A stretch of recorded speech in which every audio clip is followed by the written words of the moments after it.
guys. Cheers. Cheers. Yeah. If you were drinking, yeah, I would say, yeah, no. It's a little early for that now, isn't it?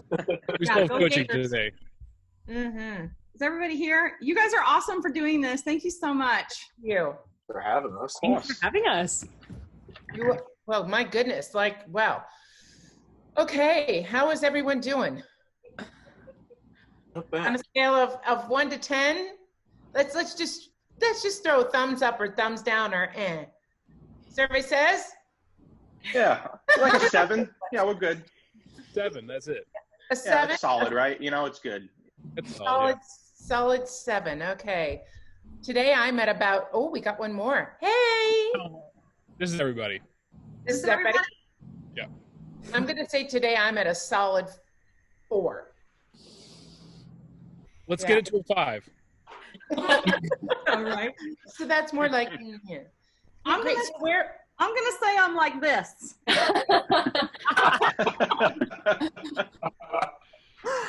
that's my Carrie. Yeah, so all of you, I'm Sandra, and this is Carrie. Okay. And let's go through, if you don't mind, just let me, as we are on the screen, I see Victor next. Hi. Victor, where are you and how you doing? I'm good, thank you. I'm on the East Coast right now in Maryland, although New York based. But you know, I have a 2-year-old and my wife and I are down in Maryland just trying to give her some space and, you know, freedom to move, and you know, we're very lucky. So we're doing okay. And you're a singer? Yes, tenor. Fabulous. And then we have Elisa. Oh, yeah. That Yay! most people call me Sunshine, which I prefer because they can't pronounce my first name, but you nailed it. Good job, Sandra. Brad Vanosky, my life, right? You're like, So where are you, Elisa? I'm in New York City right now. Okay. Whoa, girl. Yeah. It's monsooning here right now, so. Oh, sorry about You've that. been there the whole time for the whole lockdown? I was in San Jose for most of it. I got to New York City maybe 3 weeks ago. Oh, cool. Okay, so you missed the bad part of New York City. I did, yeah. I planned this well with coming back in August with all the humidity, so. Oh, good times. Yeah. Yeah. And you're a singer? Sorry, what? You're a singer? Yes, I'm a soprano. Oh, soprano. Mm-hmm. All right, so soprano that speaks as low as I do. Love Right. it. And then we're going to go over here to Esther. Hi, I'm also, and I'm in San Francisco right now. Oh, cool. Okay, doing okay out there? Yeah, the weather's a little, well, it was a little rainy earlier, but it's been pretty good so far, and all things considered, I think I'm doing well. Okay. All right, then we go to Christopher, hey? Which one? Oh, I'm sorry. Oglesby. Christopher right below me. How about that? Christopher Oglesby. Did I say that right?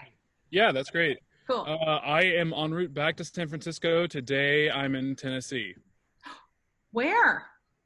Right outside of Memphis. Yesterday I was right outside of Atlanta, Georgia. We visited some families, so we're heading back. Okay. We'll be back in next Monday. Cool. I'm in downtown Nashville. There's Nashville. Okay. There you go. I went 8:40 around you yesterday. Good for you. Don't come here. It's bad. Another Christopher, hey. How you doing? Where are you coming from? Me. Hey. Yeah, I'm in San Francisco. I'm doing well. Went for a nice walk this morning with my wife down to the Marina Bay, and just kind of hanging. I'm good. I'm a tenor as well. Nice. Oh yeah, And also tenor. just Wow. I miss Chris. We're actually we live right across the hall from one another. Aww. Yeah. And whole we're in the friends- same building, so we've been kind of like quarantining together, doing classes together, and it's been a really nice kind of like connection to have with other people, and you know, it's nice. Nice. Nice. That's nice to hear. Miss you, buddy. Miss you too, man. Aww. Andrew, how you doing? Hello.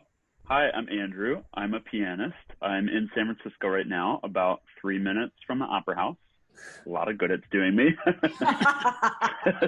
Sorry, I'm laughing, Yeah. but yeah, haha. We have to laugh now, don't we? A little bit. Yeah. Yeah, okay. And then underneath you, we have Anne-Marie and Stefan, or is that right? Stefan. Yeah, Yeah. Stefan. Yeah. Sorry. Yeah. I'm Anne Marie. I'm a soprano, and we are in San Francisco. We're in the outer sunset, so right by the beach, which is really nice. Oh, cool. And I'm Stefan Egerstrom, and I'm bass. Wow. Nice. Okay. Are you guys allowed to get on the beach out there in San Fran? Yeah. Yeah. There was a while where we weren't allowed, or where they were at least not allowing people to park by the beach, and I'm not honestly sure. I haven't walked like that way down recently to see if they're still not allowing that, but people are allowed to like walk with social distancing and masks. Okay, that's cool. Yeah. And then we have Simone. Hello. Simone or Simone? Hi, how are you? Good. Simone. Okay. Yeah, I'm coming from North Bay, Ontario. And yeah. Are you in Toronto? I'm in Caledon, so I'm about an hour north. Oh, nice. Yeah. Yeah, and I'm a mezzo and been enjoying being around nature, which is really nice. Yes. If I turn my camera, you guys would see our 20 acres of forest, which has been my salvation. I'm telling you. Okay. Zhenji? Are we right? Yeah, it's me. I'm Zheng Yibai. Zhenyi. Oh, sorry. Yeah, Zheng Yibai. I'm from China. Right now, I just stay at home in San Francisco, and I've been singing a song called "I Left Myself in San Francisco." Oh, we're gonna have to put that up with this video. Fabulous. Wow, that's a ways away from home, huh? My goodness. And then, okay, you're gonna have to help me. It's me, right? Yes. Postankina? Postankina. Postankina. Oh, yes, I should know where the accent is. It's on the. Yes. How are you? Where are you? Good. My name is Ksenia, and I'm a pianist, and I'm in San Francisco right now. Good. Okay. And last but not least, Tim. Hey, I'm Tim. San Francisco, and I'm a. We lost you. Did I cut out? Yeah. Oh no! Hello, can you hear me? Hello. Okay. Okay. Sorry. I'm Tim. I'm in San Francisco, and I'm a baritone. Awesome. All right. Okay. Well, thanks all of you for joining us, really. Carrie and I are doing this series about young artists, and we really wanted to highlight all of the big, important young artist programs and reach out, kind of like what Carrie and I have been doing over the last few months, and just see how everybody's doing and talk about what's going on in our business and the world. Yeah, how are you all managing? Now, if y'all don't mind, or if whoever wants to take this, just so that people that maybe aren't familiar with San Francisco Young Artist Program, what the difference is between the Adler program and the Marilla program. Does anybody, and you guys are all, if I'm correct, a part of the Adler program, am I right? Okay, so anybody want to answer that question? Who wants to take it? Okay. Hey. Okay. So Marilla is the summer-long program. It's under the auspices of the Marilla Opera Program, not the San Francisco Opera, although they work in tandem. Okay. They share members of staff between the Marilla Opera Center and the San Francisco Opera Center. We are under the administration of the San Francisco Opera, and we are the year-long program. We don't take a break in the summer because San Francisco has a summer season. So our contracts run January to December calendar year, whereas Marilla is just the summer. Okay. But you can't be an Adler fellow without having first been in a Marilla program. Oh, wow. Okay, so Marilla is like a stepping stone into where you guys are now. Is that correct? And then what about your contracts? I mean, because I was supposed to be there in the springtime, and that, contract was null and void, obviously. So what about your contracts for the fall? Are you still working for the opera company? Yeah, we've been graciously kept on. The opera has really put their money where their mouth is, and they have done above and beyond what we would have expected from them to keep us on, and also to fill our schedules. Even though we don't have main stage, we've been doing languages and role studies and coachings and many other things that they've really shown us how much they value us and how much they have invested and are willing to keep investing on us. Awesome. Great. So how are you guys doing with all the Zoom voice lessons? Honestly. It's good. I mean, there's always something I think you can get out of it. It's a different, it's obviously a different experience than what we're used to and what's the norm. But, you know, I don't know, with coachings and lessons and everything over Zoom, and, you know, I think there's something positive that you can take away from every single one that, you know, makes you better and that ups, you know, your game. And that's just kind of no matter how small or whatever, I mean, it's something, and that's a good thing to focus on. And that's a positive, you know, trying to keep it positive, you know, overall. Have you been able to do anything in person? Sorry, go ahead, please. I would say that I think that it, honestly, it's not as good as in person, but I think that it does force both the teacher or coach and the singer to be a bit more aware of the intricacies of what they're doing, and not to get caught up in singing to the residents the piano or the residents the room, or I just think I think that honestly there are things that we get from it, and the teacher can see you up nice and close. So I don't know, I think that it's obviously not the same as the real thing, but it's I found it really beneficial. Obviously better than doing nothing. What about coachings? Because, and I haven't had one yet since we've been locked down, but I've been hearing that coaching is kind of difficult because of the lag sometimes. So Andrew, I'm sorry, I'm going to totally screw up your name and I don't want to, but Postyankina, is that right? No. You can just say Ksenia. Ksenia is my first name. Ksenia. Okay, thank you, Ksenia. Sorry about that. Okay, so any of the pianists want to talk about that? Because I'm curious about how I have been told that sometimes it's one phrase at a time. So how are you all doing that? It's been challenging in that we can't play along or influence the singer in the way that we play, but it's also been nice in that we don't have to worry about playing and listening and doing all this multitasking. Sometimes it's just all right, sing your phrase, and we can listen very closely, whereas you can sometimes get distracted in coaching, especially if you're working on something that you as the pianist haven't played before, and you're sight reading and playing and listening. So it's been okay. Okay. Well, I haven't done it yet, but I have to say, doing all this Zoom that Carrie and I have been doing, I'm getting a little tired of it. You know, I just want to reach out and hug somebody, don't you guys? And for me, I haven't done the lesson online. I haven't done a coaching online. And I've had hundreds and hundreds of people ask me, will you give me a voice lesson? And I think you have to have that relationship started already with your teacher to do it, then to take it into the virtual level. And I don't think a lot of our viewers out there understand how physical what we do as singers really is. And as a teacher, how physical, how hands-on. I don't know if you all agree with that, but I find that when I teach or when I give master classes or whatever, I'm all up in your junk. I mean, really. I touch people. I swear to God, I'm going to get sued someday. Because this sounds really bad, Sandra. Because listen, you know, breathing, right? How do you demonstrate where you need to breathe and how low it has to be?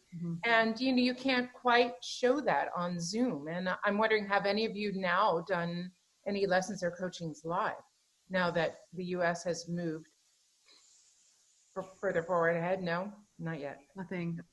Do you feel comfortable with that? I would say that we have a master teacher, Maestro Cesare Yoa, who's phenomenal. And as you spoke to, having that relationship started really does help. But we've done some work, and even, you know, the coaches as well. We've done some work on several roles for spring and fall seasons where, you know, you bring them something, maybe treble spot or an aria, something like that. And the wherewithal that they have to actually tap into your physicality in a metaphysical way through a Zoom call is pretty incredible. And they do work that is just I know that I'm getting better as I work through it, and that's amazing. So, you know, having that work in that time to be also self-analytical and, you know, stay in pitch without a piano being there, because, you know, if you're in a big house, you might not hear the orchestra, or, you know, keep a tempo, you know, if you're not working with the maestro. It really can be another way of training that's very helpful. So I've enjoyed it. It makes you work more on your own. Do you all notice that? That you're having to do it yourself, and that's something that I've preached for a long time, is that I, as a young artist, knew that I was way too dependent upon my teacher. I almost paralyzed, right? Like, is this right? Am I in the right position? Blah, blah, blah, blah. And anytime you had a problem, and she finally just said to me, my goal is for you, Sandra, to go and learn how to do this on your own. And are you all feeling that now, that you're kind of being forced to do it on your own more? Yeah. I see Esther like shaking her head. Like, yeah. Are you exploring your vocal technique more on your own now? Yeah, I think so, and also because we're limited to the size of the rooms that we're in, we have to listen to ourselves completely differently, or just fight the tendency to want to shrink down. I mean, at least speaking for myself personally, in my head I'm thinking, oh my God, I'm so loud. I'm in this tiny room and I have neighbors, and I have to fight the tendency to not shrink my technique just because of that. I mean, I'm careful about how often I'm singing, and I'm really grateful to have roommates and neighbors that are really, they're gracious and they allow me to practice. But yeah, it's a different way of looking at technique now. Good. That's a great. I mean, I live in a condo in downtown Nashville, and I know everybody on my floor and probably above and below me can hear me when I practice. And I haven't had a complaint yet, knock on wood, but has that stopped any of you to be able to practice or anything like that? Has that been a problem? No? Only if you're looking for a new apartment during this time, which I had to do. And so that was kind of an unfortunate caveat that I had to relate to my potential roommates, when I was apartment searching. Yeah. That, hey, I'm probably going to have to be singing a lot during the day. So, but it's all good. Are you all doing a lot of singing online now too? Are you recording songs and keeping up with it? Do you like that? It's like, oh, go ahead. No, please. Simone? It's an interesting experience because the feedback that you get from an audience is so rewarding and so immediate, and to perform to a video camera and then have it be edited and then put out, and the feedback being so delayed, it's a very different experience. And I guess learning how to translate the feedback and the excitement that we get from the video performances is interesting and a new part of our career, I suppose. I know. So what are you all afraid of? What's the biggest fears now? Because Carrie and I will tell you ours, but what do you see as the future of opera? Where do you see your futures? And what are your fears? Everybody's like, I'm not answering that question. I'll tell you what I'm afraid of. How about that? I'm afraid that opera will never, ever, ever be the same again. That is my biggest fear, because as Simone just said, that one-on-one contact with the audience, that thrill, that visceral feeling of that wall of applause or boos, it's what really feeds us as artists and makes us want to do better.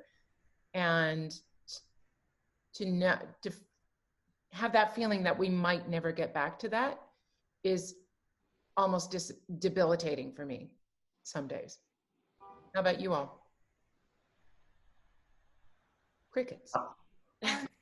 On that note, I feel like humans are highly adaptable, which is what's getting us through what's going on now.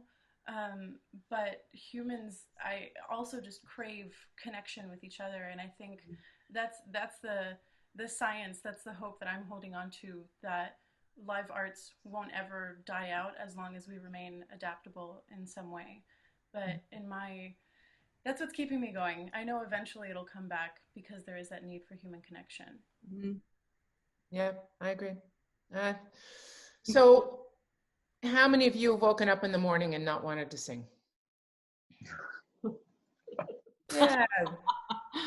And how many of you are singing every day? Wow, I'm totally impressed. It's a routine thing, you know. I feel like sometimes my head is like ahead of my body and some days like if my head's not where my body wants to be, I just have to make myself do something. I fall into that routine. I make sure, you know, luckily I'm grateful to be here with my wife, and we've been spending a lot of time together, cooking, going for walks, you know, enjoying art together in whatever capacity we can, and enjoying just life together. But I think, I don't know, I mean, so it's so day to day, and you have to remember to be kind to yourself. I think that's something that, you know, this kind of forced us in a way, and it can kind of force things to slow down. And if you will let it slow down and kind of try to trust that it's okay to live in just this moment right now, which outside of this, you know, I know I'm always like thinking, you know, my head's on a swivel, you know, and it's like, it can get a little overwhelming in that way, but this is a very nice way to kind of, this is all we got is right now. And that gets forgotten and kind of tossed to the wayside in the kind of the rat race of life and the fast paced nature of like how everything is, especially for like our business trying to get ahead, you know? Right. Brilliant. Oh, I got it. What are you all doing in theme with that? I mean, I know that there are days for Sandra and I, we've talked about this publicly, that, you know, it's a roller coaster ride of emotions. So on the down days when you're kind of in the dumps or depression hits or whatever word you want to use to call it, is there anything that you guys are using as tools to cope with, especially for people that are watching this that might be feeling this the same way too? Is there anything that you guys do? I have my stuff, Sandra has her stuff. What do you guys do to cope with that? I love what Chris said, because I've taken a lot of time to apply what I would have put into singing to athleticism. I wanted to build an athletic body, and I figured if I were to stay on top of my athletic pursuit in some way that would be giving to what opera requires. So, you know, like if going full steam ahead into a couple of Verdi roles, getting through them, but then not really having anywhere to put them for the moment. I was like, all right, well, where do I put all this energy? And I decided to just create a training regimen for myself. And that's become really positive for me, because if I'm down, and most days I really am, but I'm a father and I have, you know, responsibilities, and you know, I can't just curl up in a ball. Right. So, you know, I put myself to the grindstone and I say, you know, I'm going to run 4 miles. I'm going to do X amount of whatever. And by the time that's done, I've done something for myself that has, you know, released endorphins, oxygenated my brain, helped my posture, created better breathing. And I can face myself and be like, you know what, I did something good today. Maybe I'll sing part of me, you know, and just enjoy it. So that's, for me, it's been physical fitness. And, you know, all my colleagues know that's been a through line for me for a long time, but that has come to bat for me, like every day, that and meditation. So thanks for asking that question. Yeah, sure. Anybody else want to share what they're doing to cope? I guess for me, it's similar, but maybe not like as intense. Like I love, me and Stefan are so close to the ocean, and I've just like started going on walks, and like even just like starting off my day with that, starting moving, being outdoors, taking in nature, it helps calm me and helps like give my brain that space to just like meditate, really. Or, you know, sometimes I'll listen to like a really like great podcast, like Sunshine sent me an awesome one, and I was just listening to it on my walk, and it helps, you know, you're setting yourself up for your day in a more positive space. Cool. So yeah. You think as artists that we're trained to be more, have a regiment and, you know, to follow a schedule as opposed to other people? Or do you find that we as artists sometimes get very distracted and can't follow a schedule right now? Anyone? I see Chris was smiling. I think it depends on the person. I think some artists need structure and others resist structure. And I think that that's important, especially as opera singers, for us to discover what works for us, because our career doesn't have a ton of structure. Yeah, when you're in a contract, you're going to be tied to the structure of the rehearsal department at that opera company. But outside of that, we have, you know, when we're not on contract, we have a lot of time, and I think all of us need to discover for ourselves, like, do we thrive on, you know, practicing when we feel like it and when we're like, you know, inspired, or do we thrive on being like, I'm going to practice for this amount of time each day, and I'm going to schedule it around my workout or my other like responsibilities in my life. I think everyone's different. Has this changed any of your views about how your future is going forward because of the pandemic and because of how we're living now?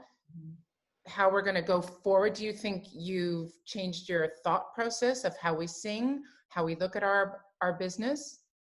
You're shaking your head, yeah. I think you have to in a way, but I've always, I know personally, I've always been hungry, and this kind of just makes it, you know, it's like a refusal to wind up in the wake of wherever this boat is going.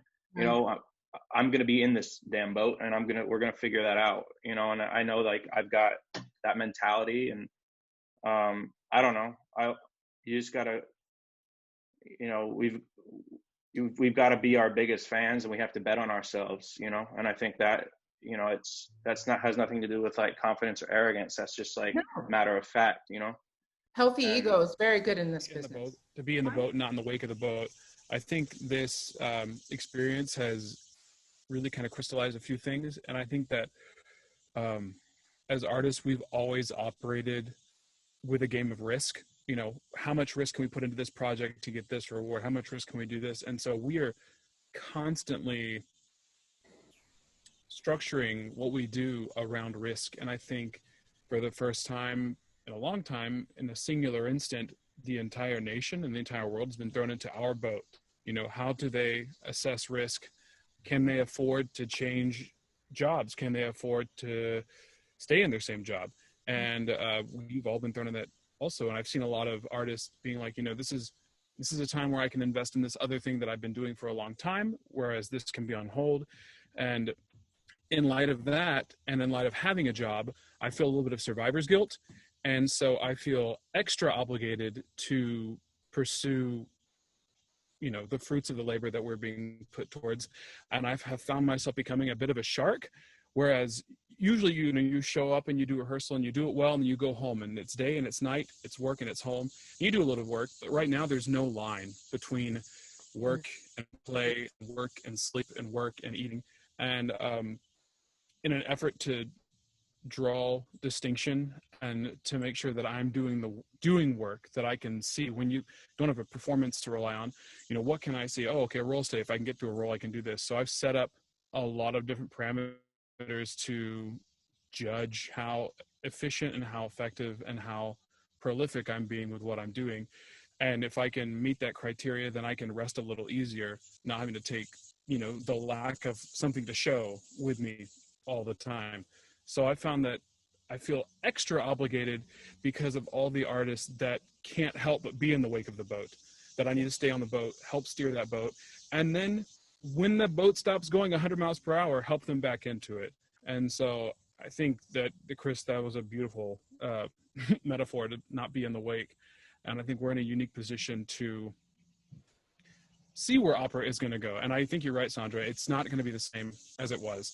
And I think that's a fear, but I also think it's a great possibility to, you know, come out of this cocoon as a long-awaited butterfly. Beautiful. And it's opera has changed. Carrie, tell us, what were you going to say, dear? You know, in conversations that we've had there with people we've talked to that are coming out in the, you know, next couple of weeks, there's also been that conversation of, it's okay if you are in the wake. It's okay to say, I've put what I wanted into this, but I'm looking down the future. And it's okay to say, I'm going to do this for a while too. I might come back to it, but I might be okay. It's like, it's not failure. It's not giving up. It's not any of those negative emotions with it. It's a positive thing to say, right now I'm going to take instead of waiting for an opera company or waiting for a manager or waiting for an opportunity, I'm going to take the bull by the horns and say, I'm going to do this because this is what's best for my family. This is what's best for my heart. It's what's best for my finances. And I feel like that isn't being said. And I think that needs to be heard and that needs to be said. So I'm all for either deciding to be in the boat or deciding to be out of the boat and being okay with either one of them. You know what I mean? So what are you all doing more of and what are you doing less of? Oh, yeah. Mm-hmm. I'm doing more drinking. I don't know about any of y'all, but that's happening in this house. Anyone?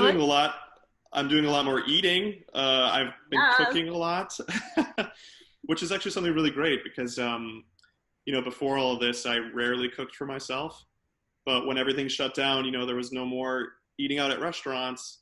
So I've really, really enjoyed developing my cooking ability, and now I can cook whatever fattening food that I want. Yay! Come into your house. What else? Any of you? Anything more? Same here. I've been cooking a lot more. I've never cooked so much in my life, and it's been really exciting to get excited for food because that's the thing that you can look forward to in a day. And so my partner and I have been really active on that. So me too, Tim. And then I've also been doing a lot of camping, which has been so lovely and recenters and kind of what Anne-Marie was saying, it's very meditative.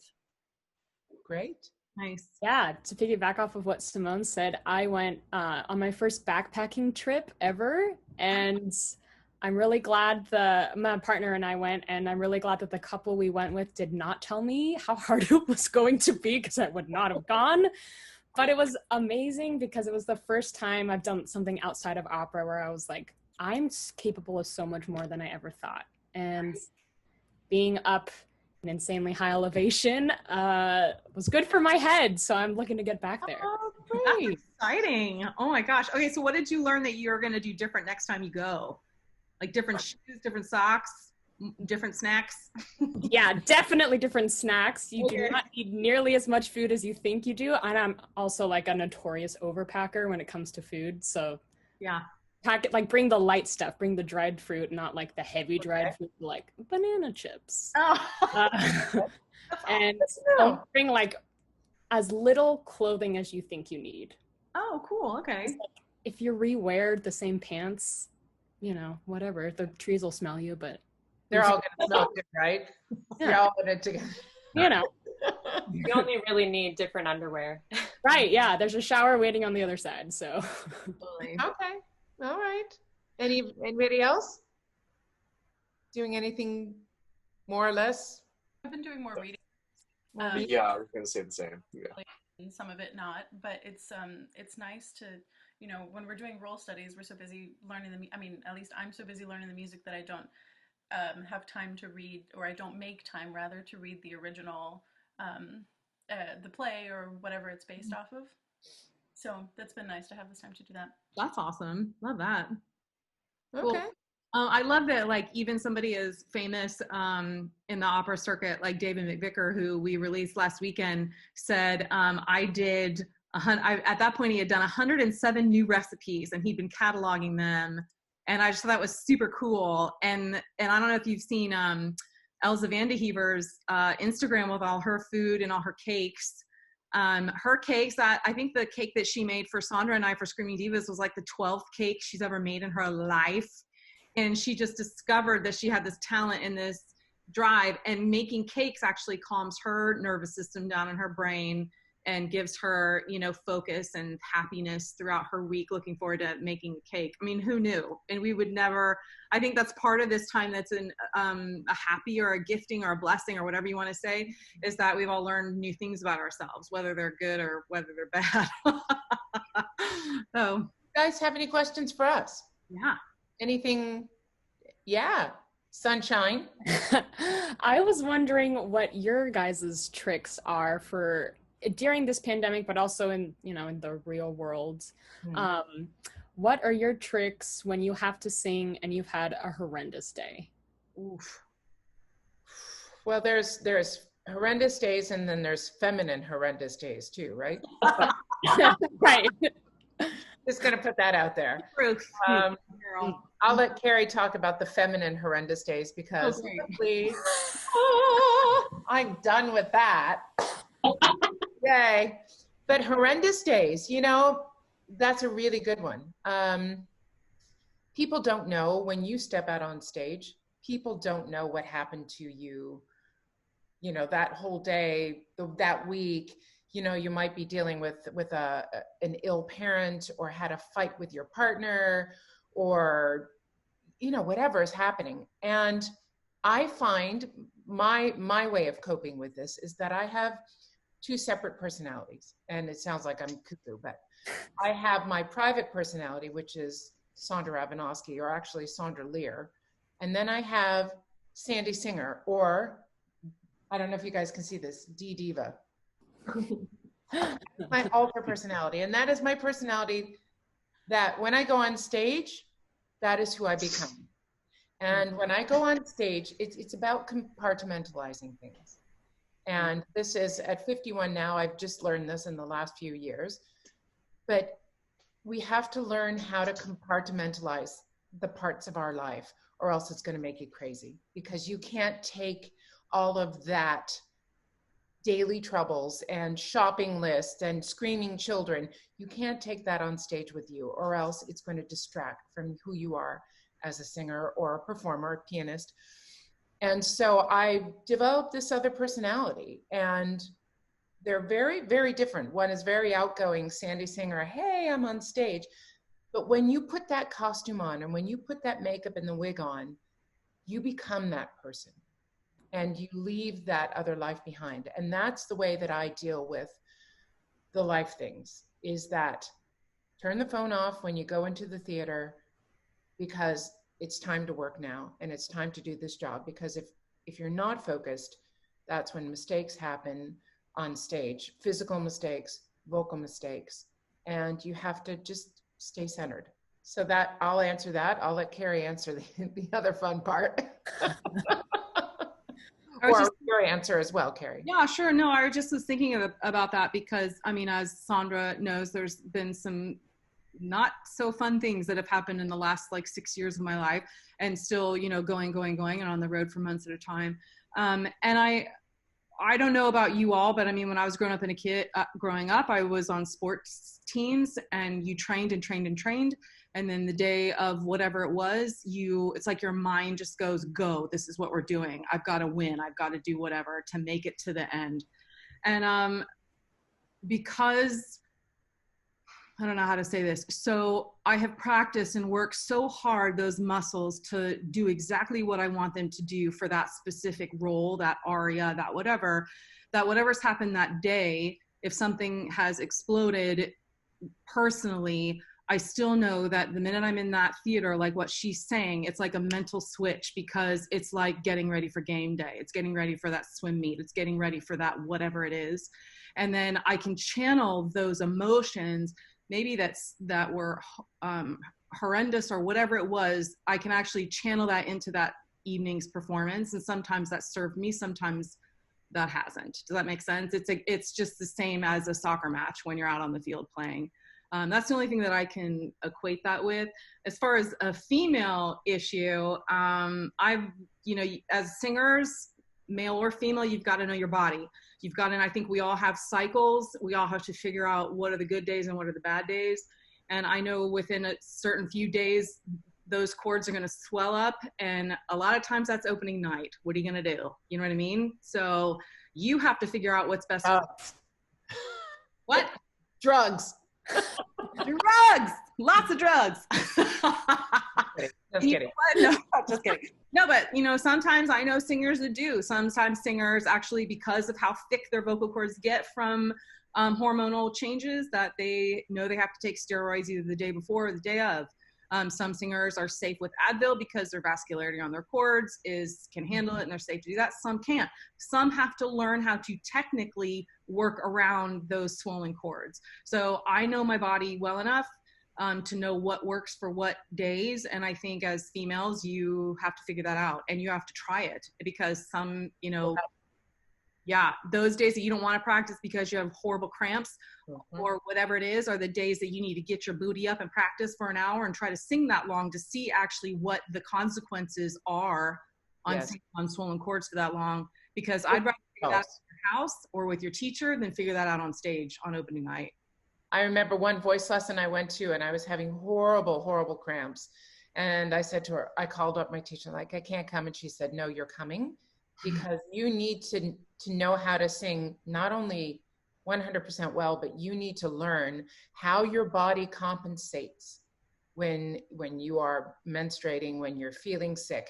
And it's good. You need to learn how far you can push yourself. And then you also need to learn, oh, I know when I hit this wall, that's it. And I'm going to hurt myself, not be able to get through the performance. And that only comes from experience too. Right. And really, sometimes the best performances are the ones when you're feeling not well. Yeah. Physically not feeling well. So those are our experiences, and everybody has a different experience. And some people, for instance, Pavarotti always had an announcement. If he was like, Domingo, I'm telling you, the guy is dying of, you know, like bronchitis and blah, blah, blah. No, I'm fine. I don't need an announcement. So you have to learn just from experience and saying, oops, well, maybe I should have had an announcement, but trial and error. Trial and error. True. Questions? Any others? No? Yeah, Chris? When you are trying out new repertoire, how do you, especially when you were starting out, how did you decide what was maybe for 5 years from now, or what was going to harm you if you tried to fit your voice into it because it was too small? Like, where did you kind of feel your own when you're coming into it? I will say two things about that.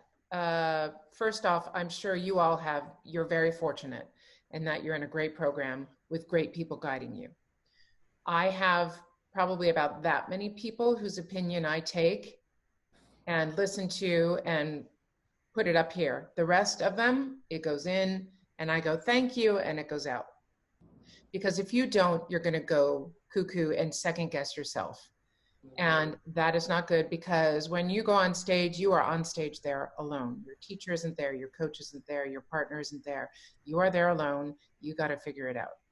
So when I am looking into roles, there's a natural progression. For instance, well, let's just talk Verdi, because that's my role. When you start with Verdi, there's a natural soprano progression of the roles. You know, normally somebody sings Gilda, and then they'll go and they'll sing Violetta. And then after Violetta, maybe Louisa Miller, and then, maybe Trovatore. And there's this natural progression of the weight of the role. Now, that comes with guidance, I feel, from teachers, but also guidance from your throat. You know, you can try it out, and there's a role that maybe should fit your fach and fit your voice, and you just go, I don't like that. And all of you as singers and as pianists too, I'm sure there's pieces that you say, gosh, I love this music, and you sit down, you play it, and you go, my fingers just don't like this. And there's things, you have to feel it in your throat. And then there's also the aspect of the character. Mm-hmm. And in the era that we live in, that's just as important as the vocal aspect. If you don't get the character, if you don't relate to it, that audience out there is going to know 100%, I don't get this person. I just don't get it, right? True. And so there have been roles that people have said, yes, yes, yes, you should sing. And I have sung, like Michaela and Carmen. Girl. It was horrendous, right? And, you know, it fit my voice. There's roles that I've sung that I just kind of go, like ballo. Beautiful music, great stuff.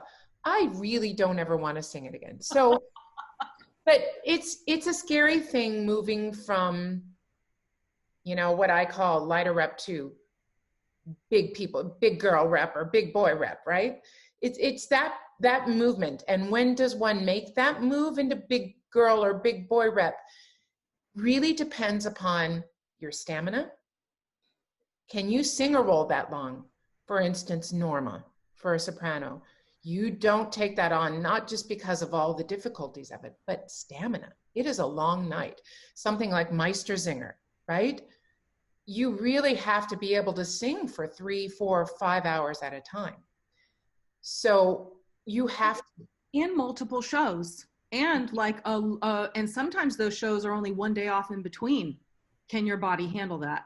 Yeah. And these are all things that right now is probably a good time for you guys to play with that.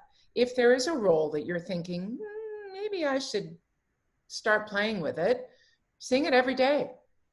See how you can, if you can physically sustain that stamina, and how does it feel? Do you like the character? Is that a good, does that help your answer? Yeah, that's great. I had never thought about discarding something because the character, you couldn't put yourself into them. But that's of course brilliant. You have to, especially nowadays. I mean, we are very much not just an oral, but we're a visual society, and people want somebody that has that character down, that they feel it, they know it, they relate to it. And especially if we're going to be going in this kind of format for a while, you can't hide, you know, it's our faces are right there. Wow. So it's got to be real and it's got to be honest. Carrie, do you want to add? I think the biggest advice I was given was look long-term. Are you going to be a 5-year singer, or do you want to be a 30-year singer? Mm-hmm. And what does that mean as far as the vocal care and health within the repertoire of what I want to sing, and where I am in my age, and how that manifested and changed as I got older. I knew that when I changed to soprano, I knew that I could do Tosca, but I didn't want to do it in my mid-30s. I wanted to do it in my 40s. I wanted to wait because, like she said, I wanted to start. I looked at Puccini and said, no, I want to do Mimi first because I want to know Puccini. And I don't want to have to be full blast Puccini, where you don't have to be that way with Mimi. So I always planned the career that way. I was lucky enough to know Marilyn Horne, and she taught me that and said, look long term. And because everybody's going to want to push you into bigger, heavier repertoire, everyone wants this, because there are so few of them out there in the world. And I really took that to heart, and I've been very careful with how I progressed into some of that bigger repertoire, because I wanted to sing as long as she did. I think she sang into her 60s or something like that. I mean, that's impressive. Well into, yeah. Yeah. So that's how I looked at their career. That like Carrie said, the story of the tortoise and the hare, right? And how many singers have you seen? I've been doing this for a long time, and I've seen singers that were here and gone. Mm-hmm. And you have to decide, there's nothing wrong with that kind of career.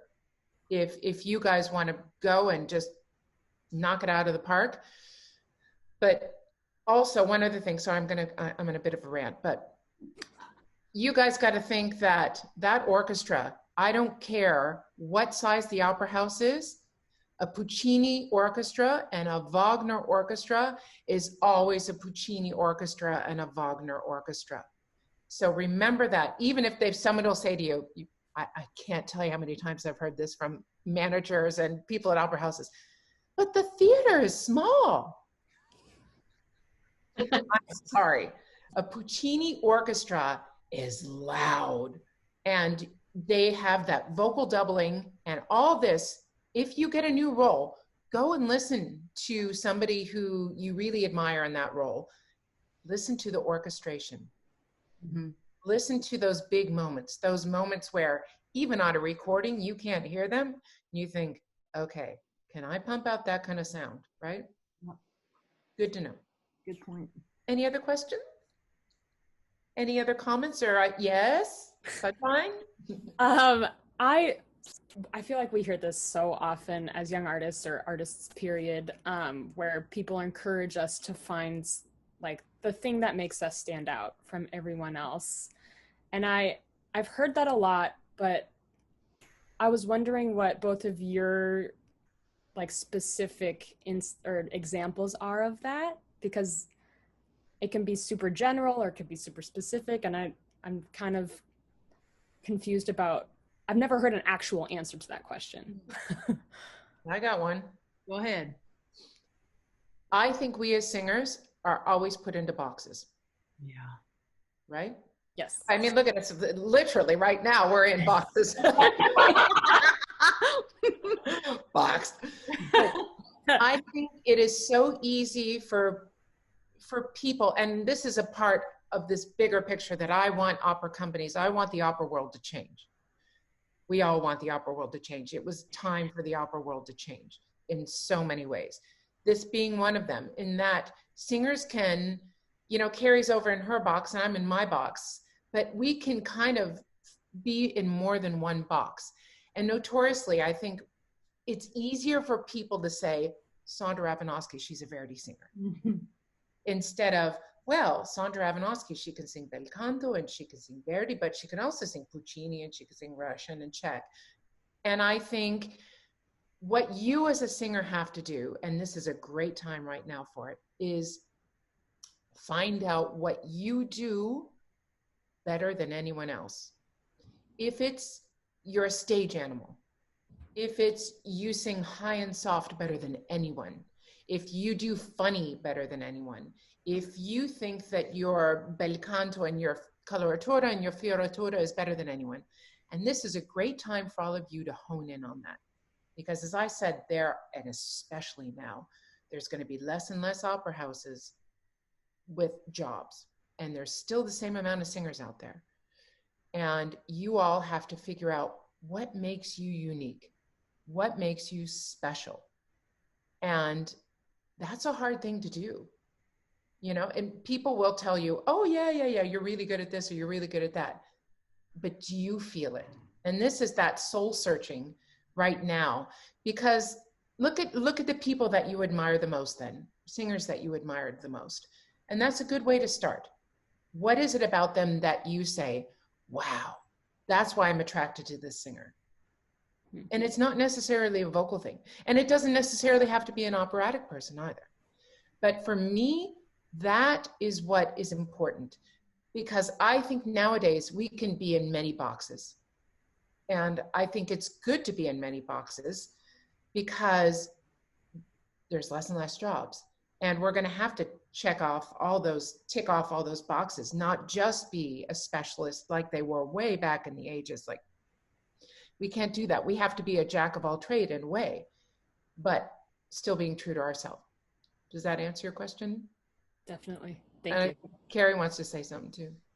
You know me well, girl. I love you. I know Carrie. I learned this in auditions, you know, the never ending stream of all of us running around New York doing stuff like that, NOLA, whatever.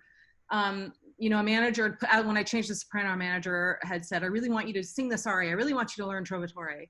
And I'm like, oh, okay. And so I did, and I had it on my audition list. And a really good friend of mine, Giuliana DiGiacomo, we're on the same roster, different managers, walked in, and they asked for that, and I heard her sing it. And I went, no, coming off the list. Because in my mind, and in my research of who sung what, when I listened to those singers, I looked at what I did as a business. It's something I actually loved and all the passion was on the stage, but on outside of it, I looked at it as my business. And I said, who are the top 10 singers that sing Trovatore? Who are they? Can I learn this role well enough to stand on stage with top 10 and I don't care who they pick because we're all fabulous? Does that make sense? We all have our bit to say in this role. And I knew that wasn't one for me. Does that make sense? The minute I heard her and I thought, you know what? No, I'm going to make these decisions. I know that if I walk on stage and sang Vitalia, I could stand on stage with the top 10 singers in the world that sing Vitalia right now. And I'd be happy and honored to stand on stage with them, but I know I'm good enough too. Does that make sense? Totally. And so that's kind of how I picked my roles and what I really wanted to focus on. And yes, like what Sandra is saying, in different boxes, I actually confused people because I was a mezzo and a soprano, but I could go into this box, this box, this box, this box. But I knew that if they hired me, they'd get the best that I could put on that stage. And that's what kept getting me hired again and again and again from those same companies, which is really kind of what you want, those relationship with those companies. And that's why I've had a career for as long as I've had. I had one role that I did all of my major debuts at all the big opera houses with, and everybody knew me by that role. And it was great because it was a role I was comfortable with. So then when you also had the stress of debuting at a new opera house, you know, as a young artist, you had that luxury of knowing that, oop, I can just go click and sing that role. And it was in my muscle memory. And that's another one that I think you all should think about, is have those 5 roles that you can roll out of bed and sing in any condition. You know, if you are feeling bad, to have that good muscle memory with it so that you can pull that out of your bag and just say, yep, I'm good. You all can hire me for these 5 roles. And I think right now, especially, go for it. Carrie's like, No, I totally agree with you. But you made me think of something, Sandra, because, you know, our careers are different and on different levels. But we've both been doing this for a really long time. But there's also that thing that makes you stand out as being prepared. I mean, Sandra's career started out because she was prepared. She was ready to go on stage when they called her. I have covered numerous roles, and what got around was that when somebody actually, they thought they might be sick, they called me in and rehearsed me, and they're like, oh, that girl knows it, we're okay. So it makes sense. So that reputation of being prepared and being on time and being a good colleague and all, even though I got a big mouth and I'm opinionated, they know that about me too. But but I think that's a huge thing too, that's a standout, is just being prepared, because you never know when you're going to get called on stage to do that. Would you agree with that, Sandra? Absolutely. And of all the interviews that we've done so far, Bryn Turfel, all of the great singers and artists that we've interviewed, we always ask them, what advice would you give young artists? And they all come back and say, be as prepared as you can. Be the most prepared person in that room. Know what everyone is saying. Have it translated. Know your music. Know everyone else's music. Mm-hmm. And that was unanimously the advice that has been given by people in our business to all of you. Other questions? Yeah, Simone? I have one that might be controversial, I'm not sure, but with the all of the movements that we've been seeing over the past few months, and with the past of opera being so historically wrong with a lot of social issues, right. I'm curious what your opinion is about how you see the opera industry changing in the next year or so, especially since like there's so many operas in the canon that are just like old fashioned and like horrible for females and all that kind of stuff too. Do you want to take that, or you want me to take it? Go for it, Carrie. I'll add afterwards. Okay.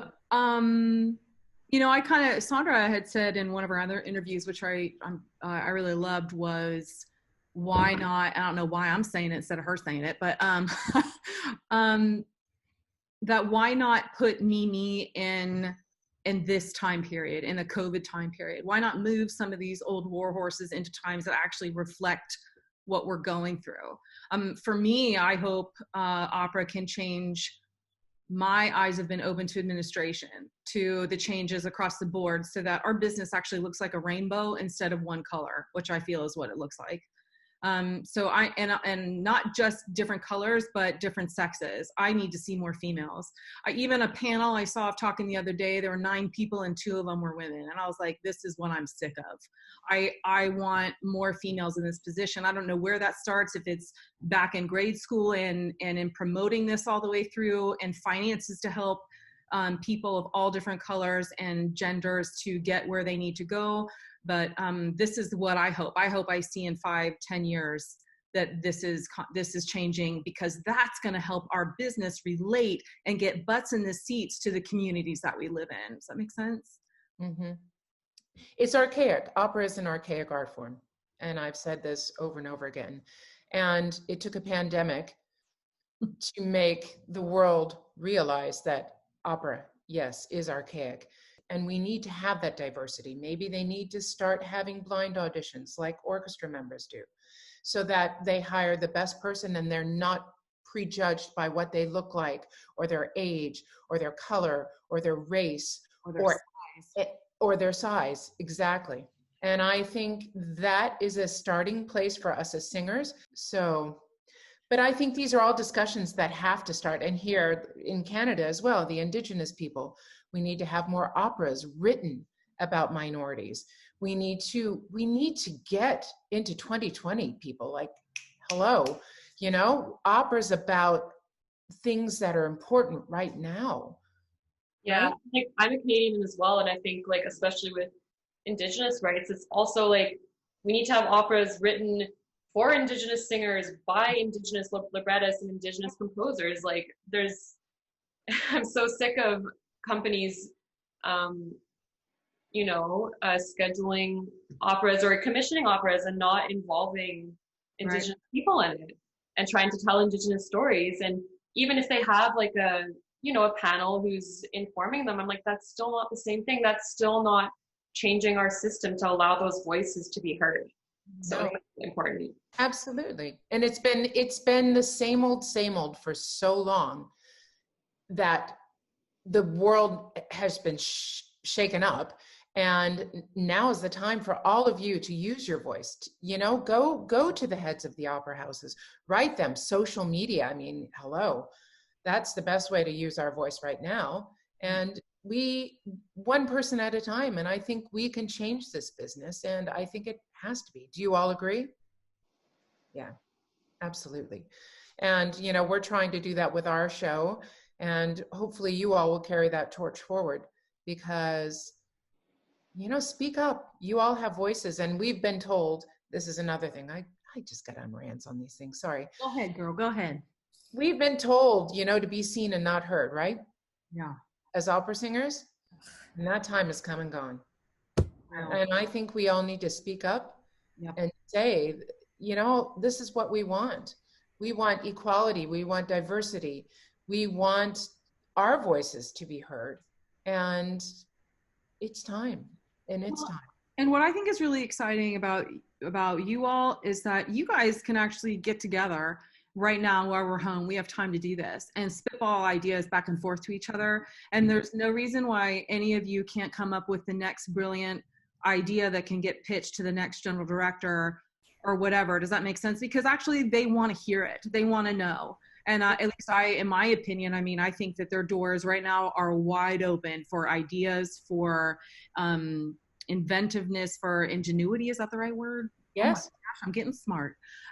So I think that now's the time to do that. If there's a seed of something going on and you guys and you want to pitch an idea, why not? It doesn't hurt. Right now, it's not going to hurt your career. It's not going to hurt anything. So I think challenge you all. Pardon? About that. We're challenging you all to make a difference, but to go to the general manager or go up to somebody and say, you know what? I was afraid before, but I really think these are my ideas and I just wanted to share them with you. Please. Lately I've been thinking about that movie, with Freddie Mercury. And that, I don't know if y'all saw it. Did you see that movie with, about his story? Okay. It's a great movie. I thought it was.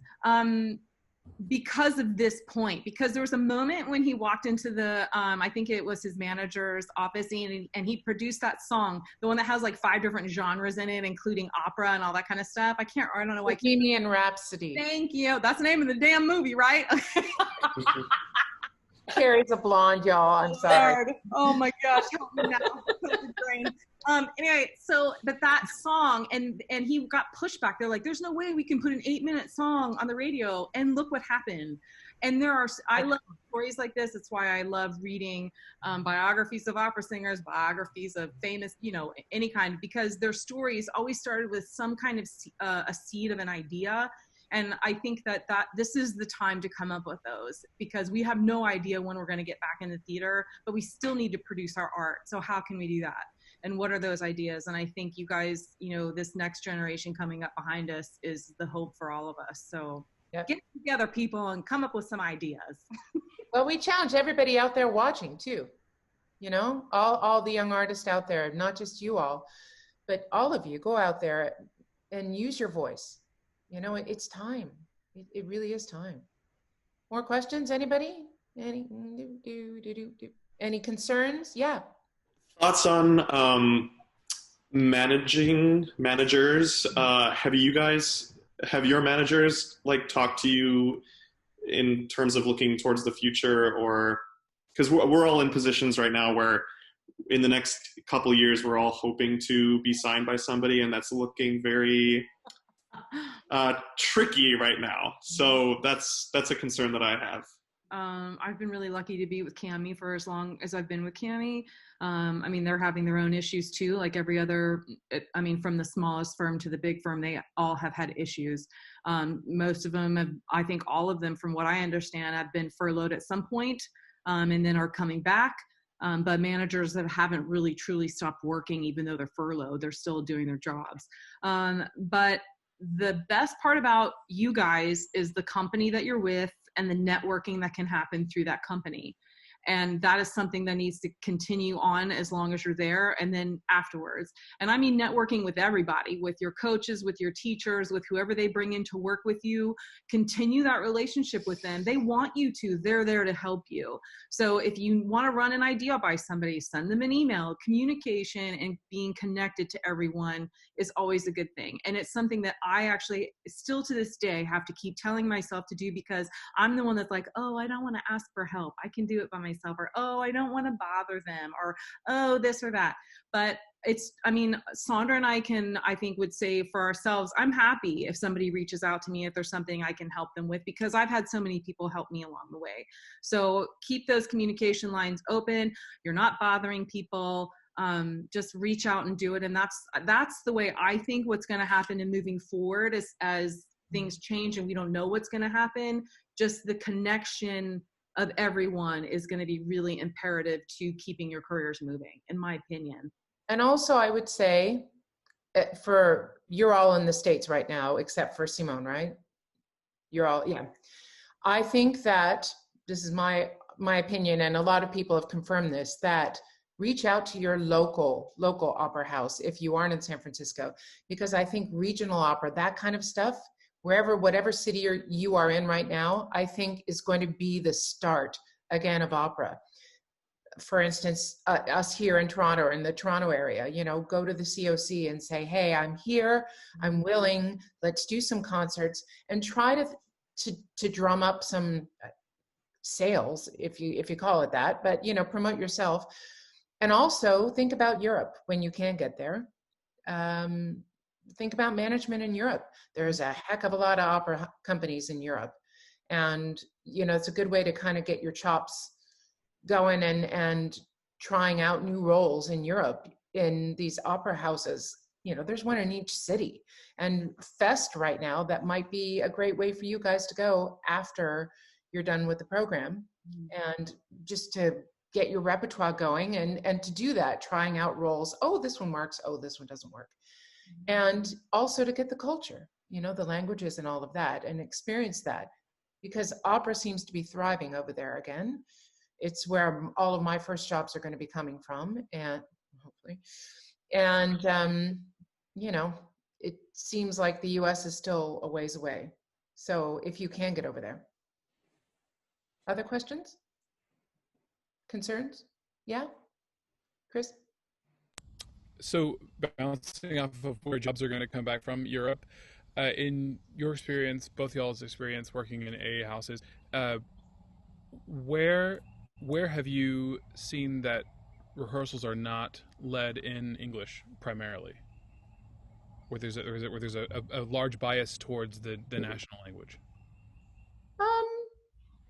Most of the A houses, they go with the general language of what most people speak. And if it isn't English, almost everybody speaks Italian. If you're a German singer, it's usually English and German then. But I sing mostly in Italian, almost all in Italian. And so it's either Italian or English. And in Germany, even in Berlin and all the opera houses in Munich that I work in, almost everybody speaks Italian, English, or German. So if you have one of those three, I found, and I've worked in some remote opera houses, when I started out, and they still, you manage, Yeah, you make friends with the person that understands English in your cast. You become their best friend. But that said, it's a great way to learn a language too. Sure thing. You know, and my very first European gig was in Cologne, Germany. And it was a Russian opera in Germany. I didn't speak Russian and I didn't speak German. Oh my God. And the Onegin was German and everybody was German. And I learned German very quickly because not being understood and not understanding people is the worst feeling in the world. It really is. But now we have apps. You know, you can get around with an Are app. you calling me old, Carrie? Yeah, a little bit, girl. Okay. Now we got like, can you just talk into my phone and then I can see what you're saying? So we do have those. Sorry, Yeah. Sandra. Love you. Other questions? Anybody? Concerns? Fears? Anything you want to tell our viewers? Are we done? No?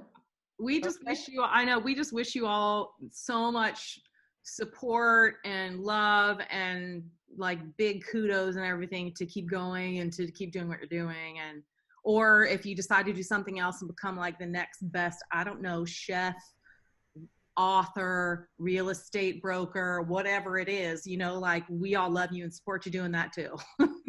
Yeah, and hopefully I see some of you out there in October when I do the concert in the parks. And yeah, fingers crossed. And I hope that all of you get back on stage singing live very soon. And if you have any comments, questions, anything, Carrie and I are here for you guys 24/7. Absolutely. And if you want us to hook you up with anybody that you want to talk with anyone about, please feel free to reach out to us, because this is part of our job, you know, is to help all of you guys, because you're the future of opera, and we really wish you all the most luck. Hugs. Everything. Thank you so much. Thank you. Thanks, guys. Thanks for Take your care. time. Okay? Stay safe. Stay safe, and thanks for doing this with us. Thanks for taking time out of your days to hang out and talk. Thanks. Thank you. Thank you. Yeah. It was lovely. Bye. Stay safe. Stay well.